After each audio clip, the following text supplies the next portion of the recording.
The mention of the name Azazel stirs up a lot of controversy across many texts of major religions. From an elusive specter receiving a scapegoat in Leviticus to a personification of evil in apocryphal texts, Azazel's identity is shrouded in mystery. Today, we delve deep into the enigmatic figure of Azazel, exploring his various portrayals and the beliefs surrounding him. Today in this video, I aim to delve deep and explain the meaning of Azazel across several religious texts and bring you some beliefs that many have regarding this elusive and mysterious entity. In the Bible, the term Azazel is used 3 times in Leviticus 16, where Aaron sacrifices 2 male goats on what would become known as the Day of Atonement. In Leviticus 16, the biblical God lays down some precise instructions for Moses to tell Aaron that these 2 goats are to be marked, one to be sacrificed to him and one to be used as a scapegoat. When the first goat is sacrificed to God, the second is to be kept alive and brought before him. Aaron is instructed to place his hand on the head of the goat and transfer all the sins of the Israelites by a confession. This is why the goat would become known as the scapegoat. The goat would then be taken to a remote place with all of their sins embodied within itself and be released into the wilderness of the desert. As we have seen in Leviticus 16:8, Aaron is to cast lots over the 2 goats, 1 lot for the Lord and 1 lot for Azazel. By this, it means to show us that Azazel is another entity, one who is considered to be the polar opposite of the biblical God, possibly even an evil entity, hence why he's the one receiving the scapegoat with all the sin imbued within it. Furthermore, this translation sees Azazel mentioned again in Leviticus 16:10, where it reads, "The goat, which has been designated by lot for Azazel, is to be stood alive before the Lord to make atonement on it by sending it away to Azazel in the wilderness." By this, we can understand that Azazel is an entity that lives in the wilderness or the desert, as some say, and that the goat he receives is a symbolic representation of man casting away his past sins and delivering them to where they belong, out with Azazel. While Azazel does not make another appearance within the Bible, some rabbis have deduced that the name Azazel itself gives away a clue as to its meaning. Azaz, meaning strong or rugged, and El, meaning God or of God, could be referring to the rugged cliff from which the goat was said to have been pushed by he who escorted it out of the desert. In the Jewish text, Yoma, which deals mainly with Yom Kippur, otherwise known as the Day of Atonement in Judaism, in the Apocrypha literature, however, which are other Jewish religious texts that are rich with angels and demons, it tells us that Azazel was actually quite a prominent figure. He appears in the book of Enoch, a book that details the fall of angels known as the Watchers before the Great Flood. However, in chapter 6 of the book of Enoch, we are told that the children of men had multiplied and that they had beautiful daughters who were born unto the world. The angels saw these beautiful mortal women and lusted after them, deciding that they wanted them as wives and wished to impregnate them with their own seed. It's understood that their leader was an angel known as Samyaza, and in chapter 6 of Enoch, he actually tried to dissuade them from committing to such a plan, as he says, "I fear God will not indeed agree to this deed, and I alone shall have to bear the penalty of a great sin." A less detailed version of this is also described in Genesis 6, where we see the sons of God saw the daughters of men were beautiful, and they married those they chose. The book of Enoch goes into great detail on this relationship of the Watchers and the mortal women, where it states that the Nephilim was the spawn between the Watchers and the mortal women. It also details that these sons of God led humanity astray, and they taught them heavenly secrets. The Nephilim are only mentioned in Genesis 6:4, but the Bible does not go into further details, where it states that there was Nephilim on the earth those days, and also after that, when the sons of God came in unto the daughters of men, and they bare children to them, the same became mighty men which were of old, men of renown. However, in the book of Enoch, the Nephilim, as seen as violent and chaotic giant beings, and the sons of God, the Watchers, are detailed as malevolent as they ignore Samyaza's warning to leave the women alone and convince him to join in. They swear an oath that together they will take the mortal women and make them their own. In the book of Enoch, chapter 6, a list of angels involved in this act is provided, but Azazel's name is absent. In chapter 7, the book of Enoch explains that these Watchers corrupted the women, teaching them charms, enchantments, and warfare. They revealed the secrets of heaven and God, sharing knowledge that was never meant for humanity. The giants, born from these unions, were very violent and chaotic. As I had mentioned earlier, the book of Enoch explains that they turned against mankind, devouring them and all their food, and when the food diminished, they turned on each other, drinking each other's blood. In chapter 8, Azazel is specifically mentioned as the one who taught men to make swords, knives, shields, and breastplates. He introduced them to the metals of the earth and their uses, leading them astray and corrupting their ways. While leaders like Samyaza and other Watchers taught various subjects, it is notable that Azazel is mentioned first and assigned the more aggressive task of teaching mortals about tools of war. Unlike others who taught about plants, weather, astrology, and the earth, Azazel is uniquely noted for showing mankind how to wage war. Despite other angels also leading men astray, Azazel is singled out for his war-related teachings. Because Azazel teaches such a destructive topic and is mentioned first in this chapter, many believe he is a leader of the Watchers, or at least commands the same respect as Samyaza. However, some dispute this since Azazel is not mentioned in chapter 6, where the main Watchers are listed. Others think Azazel gains his notoriety here because he alone introduced warfare to humanity. In chapter 9, the archangels Michael, Uriel, Raphael, and Gabriel look down from heaven and witness the havoc wreaked upon the earth by the Watchers' meddling. Their gaze quickly falls upon Azazel, whom they blame, stating to God, "Thou seest what Azazel hath done, who hath taught all unrighteousness on earth, and revealed the eternal secrets which were preserved in heaven." They then accuse Samyaza, the leader of the Watchers, asserting that he should have exercised his authority more wisely. They proclaim, "They have gone to the daughters of men upon the earth, and have slept with the women, and have defiled themselves, and revealed to them all kinds of sin, and the women have borne giants, and the whole earth has thereby been filled with blood and unrighteousness." In the subsequent chapter, chapter 10, God commands Archangel Uriel to warn Noah, instructing him to hide thyself and foretelling the imminent destruction of the world, setting the stage for the story of Noah and the flood. God also tasks Archangel Raphael with binding Azazel, ordering, "Bind Azazel, hand and foot, and cast him into the darkness. Make an opening in the desert which is in Dudail, and cast him there. Place upon him rough and jagged rocks, cover him with darkness, and let him abide there forever. Cover his face, so that he may not see light, and on the day of the great judgment he shall be cast into the fire. Heal the earth which the angels have corrupted, and proclaim the healing of the earth, that they may heal the plague, and that all the children of men may not perish, through all the secrets that the Watchers have disclosed and have taught their sons. The whole earth has been corrupted through the works that were taught by Azazel. To him ascribe all sin."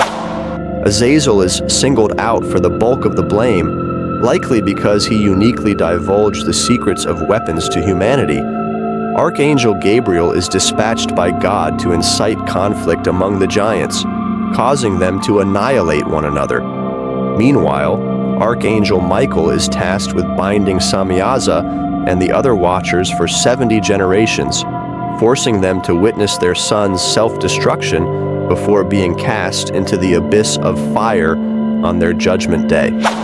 Azazel reappears in chapter 13, where Enoch, now established as a scribe, is instructed to reprimand the watchers. Enoch declares, "Ye have brought great destruction on the earth, and ye shall have no peace nor forgiveness of sin, and since they delight themselves in their children, the murder of their beloved ones shall they see, and over the destruction of their children shall they lament, and shall make supplication unto eternity, but mercy and peace shall ye not attain." Through these chapters, Azazel's role as the principal corrupter is cemented, marked by his unique transgression of revealing forbidden knowledge, thus bearing the brunt of divine wrath and judgment. In the third book of Enoch, often called 3 Enoch, Rabbi Ishmael's journey into the heavens unveils profound encounters. During his ascent, he beholds the divine presence of God and meets several celestial beings, including Metatron. In 3 Enoch 4, Rabbi Ishmael inquires about Metatron's identity. Metatron reveals that he was once Enoch, saved by God during the Great Flood, and transformed into an angel. Check out my video on the Archangel Metatron here. Metatron further recounts his arrival in heaven, where he encountered Azazel and 2 other angels, Uzzah and Azazel, as mentioned in 3 Enoch 4:6. Despite being judged and bound by Archangel Raphael in the first book of Enoch, Azazel appears in heaven, challenging Enoch's divine ascension. However, God silences Azazel, proclaiming, "I delight in this one more than all of you, and hence he shall be the prince and a ruler over you in the high heavens." This decree solidifies Enoch's authority, rendering Azazel submissive. This transformation is emphasized in 3 Enoch 4:9, where Metatron recalls, "All stood up and went out to meet me, prostrated themselves before me, and said, Happy art thou, and happy is thy Father, for thy Creator doth favor thee." Another intriguing narrative emerges from the Apocalypse of Abraham, a 1st century extra-canonical Jewish text. Here, Azazel is depicted as an unclean bird disrupting Abraham's sacrifice. In Apocalypse of Abraham 13:6-14, an angel instructs Abraham to perform a sacrifice to God. As Abraham proceeds, a bird descends, urging him to abandon the sacrifice and leave the angel. The angel identifies this bird as Azazel, declaring, "This is ungodliness. This is Azazel." The angel condemns Azazel, stating, "Disgrace upon you, Azazel, for Abraham's lot is in heaven, but yours is upon earth, because you have chosen and loved this for the dwelling place of your uncleanness." This encounter suggests a link to the times of Enoch, when Azazel and his watchers descended to earth, indulging in forbidden unions and corrupting humanity. The angel's tirade against Azazel reinforces his fallen status, asserting that he cannot sway Abraham, as Abraham is his adversary. The angel proclaims in 13:14, "The rest that is in heaven was formerly yours, has been set aside for Abraham, and the mortality which was his has been transferred to you." This reveals that Azazel, once a heavenly being, is now cast out and weakened, his former glory now Abraham's inheritance. Through these texts, we witness the intricate dynamics of divine favor, celestial rebellion, and the ultimate triumph of chosen mortals over fallen angels. In chapter 23 of the Apocalypse of Abraham, we witness a celestial ascent as the angel and Abraham journey to the heavens. Here, Abraham encounters God and is shown the dramatic fall of Adam and Eve with a peculiar twist. As Abraham gazes upon this ancient scene, he spots a shadowy figure lurking behind the tree. Abraham vividly describes this being in verses 7 and 8. Standing behind the tree was one with the semblance of a serpent, yet possessing hands and feet like those of a man, and wings upon its shoulders, 6 pairs in total, 3 on each side. Curiosity piqued, Abraham questions God in verses 9, 12, Who are these who are embracing, and who is the one between them who is behind the tree, and what is the fruit that they are eating? God's response is revealing. This is the counsel of the world. This one is Adam, and this one who is their desire upon the earth is Eve. But he who stands between them represents ungodliness and their journey to perdition, Azazel himself. This narrative intriguingly casts Azazel as the serpent who tempted Eve, a key figure in humanity's fall. Notably, Abraham's vision deviates from traditional depictions, presenting Azazel with wings, hands, and feet, hinting at his once angelic nature. As the story progresses between chapters 28 and 32, God reveals to Abraham the judgment awaiting humanity in the end times. A figure known as the Man, or the Relief, will emerge, worshipped by pagans and even by Azazel. In a divine vision, Abraham witnesses this man suffering abuse and mockery. The vision's climax is startling. Azazel approaches, kisses the man on the face, and then stands behind him, signaling his allegiance. And as I watched, I saw Azazel approaching, and he kissed him on the face, and then stood behind him, Abraham recounts. God clarifies that this man is the Messiah, destined to combat God's enemies and inspire hope and righteousness among the people. While the traditional biblical accounts often identify Jesus as the Messiah, this text never names him explicitly in the Apocalypse of Abraham.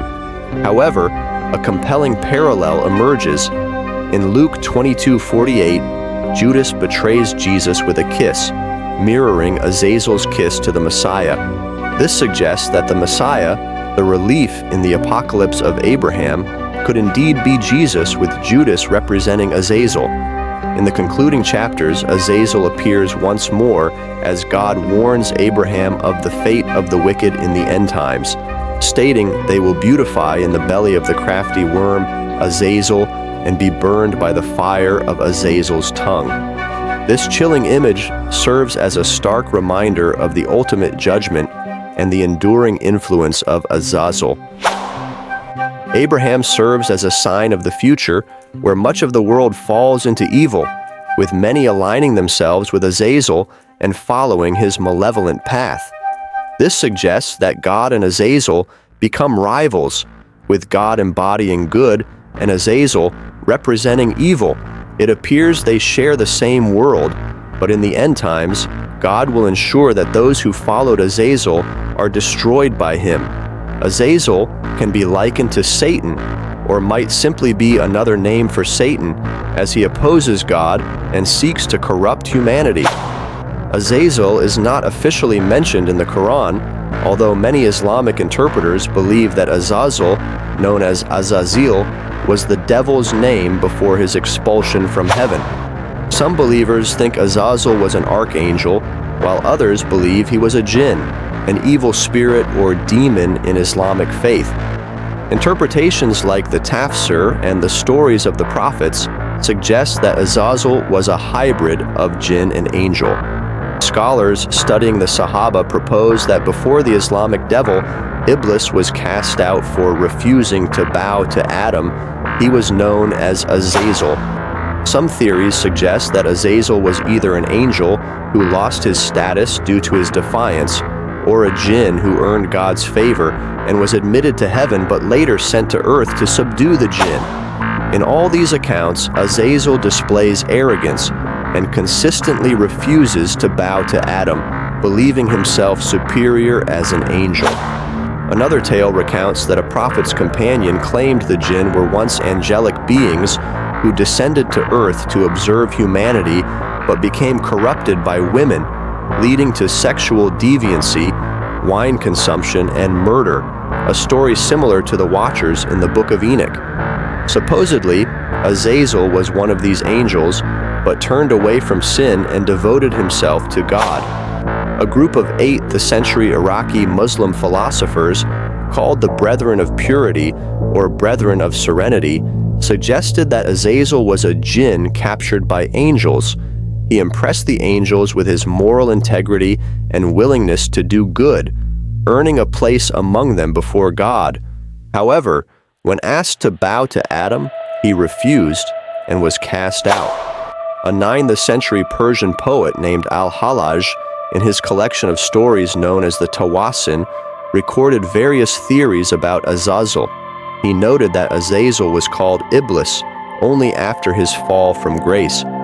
Azazel had missions both in heaven and on earth, preaching good works to angels and warning humans about evil deeds done by jinn. This suggests that Azazel's spread of evil was not due to malice, but rather a neglectful explanation, as he only told humans about bad actions without providing the contrast of good actions.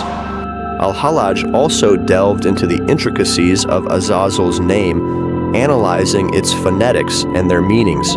He concluded by detailing the argument between Azazel and God, where Azazel declared his inability to bow to Adam, made from earth, while he was made from fire. He considered himself a martyr before God, leading to his banishment and eventual return to flames. Azazel is mentioned in various religious texts, many of which are non-canonical but intriguing. Unfortunately, there are also fanciful tales from so-called scholars and translators that paint Azazel in a certain light without substantial religious backing. Many of these accounts are modern interpretations, and I may have omitted some due to a lack of evidence. If you think I've missed something crucial, please let me know in the comments and share your thoughts on Azazel. As always, if you enjoyed today's video, give it a thumbs up and subscribe. Until next time,